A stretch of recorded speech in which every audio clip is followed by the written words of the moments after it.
Windy night atop the tallest trees in sight. Mo and Flo Crow were busy talking and getting ready for a show. "It's late and windy. Please stay low," they told their son Joe. "Be safe, don't fall, and if you need us, just call." Alone at last, to do as he pleased, Joe hopped his way up to the peak of the trees. He looked all around as far as his eyes could see.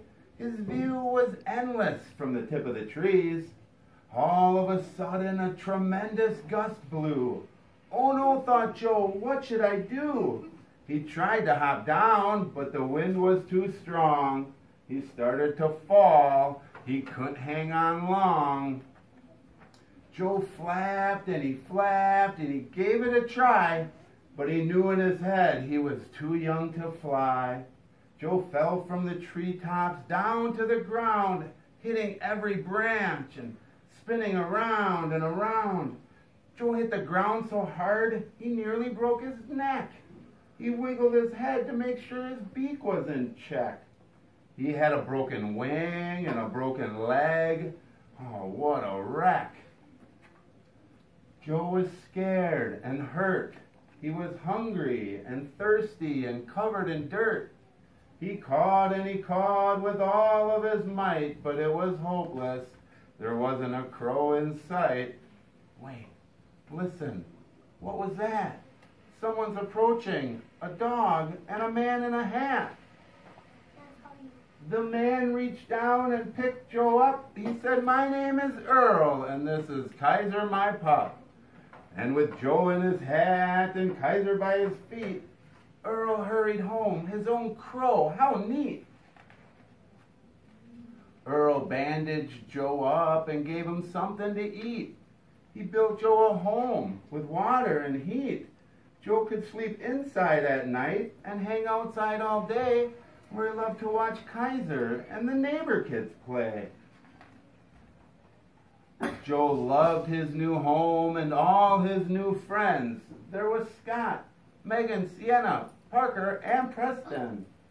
Joe danced and he sang, he cawed as he played.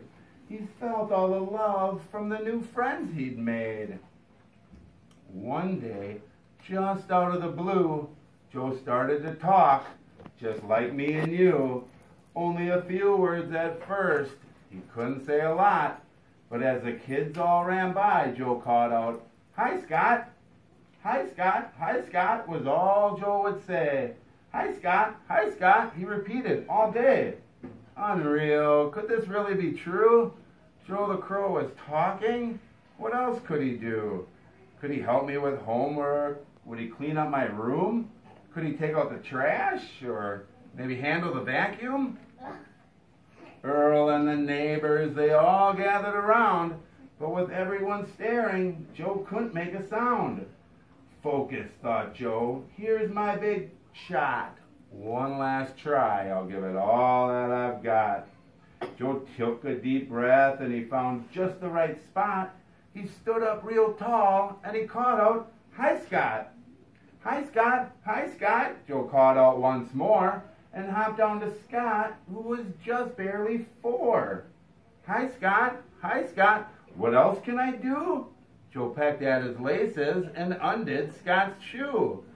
Everyone laughed. It looked like Kaiser did too. "The other one," they cheered. "Undo the other shoe."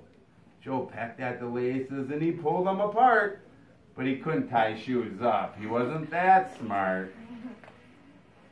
Joe followed Scott from that day on. It was like Scott was his dad and Joe was his son. In the sandbox, on the play set, and even the pool, Joe followed Scott everywhere. Everywhere but school. One morning, with Earl in the garden and Kaiser soaking up the sun, Joe was bored. He wanted to do something fun. Joe was thinking of Scott, and he thought it'd be cool if he was to surprise his best friend and visit him at school. What do you think of that? Joe felt really smart as he hopped down the street. excited with anticipation of all the people he'd meet. Joe followed some kids, thinking the school would be near. But then there were so many kids. Not finding Scott, Joe started to fear. He needed a better look. So he hopped up a tree, and he hopped to the top, the tippy top. That was the key. He had the perfect view. It was just the right spot. He scanned the whole schoolyard, but he couldn't spot Scott. Scott was nowhere in sight.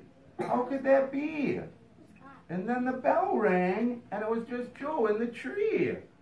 I'm all alone, thought Joe. This isn't cool. But little did he know, he was at the wrong school. What is that? Just great. I'll tell you what.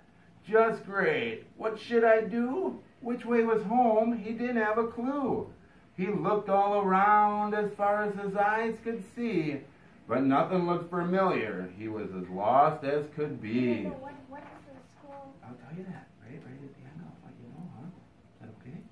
All right, let you know. Lost and alone, just as he feared, when all of a sudden Earl, Scott, and Kaiser appeared. Hi, Scott. Hi, Scott. Joe called again and again. Hi, Scott. Hi, Scott. He was saved by his friend. Joe flew down to Scott, and they got in the van. And Joe made a promise he'd never do that again. A few days later, while playing in the sand, Joe spotted two crows that were trying to land. They were his parents, Mo and Flo Crow. We missed you, dear son. Where did you go? Joe told all the stories from beginning to end, and he introduced Earl and Kaiser and Scott, his best friend. When it was time for them to go, Joe called out, "Bye, Scott, bye, Scott," and undid Scott's shoes. He called out to Earl, and once to Kaiser too. And as the Crow family left, they promised to return, but Joe knew some words Mo and Flo wanted to learn. The end. Aw,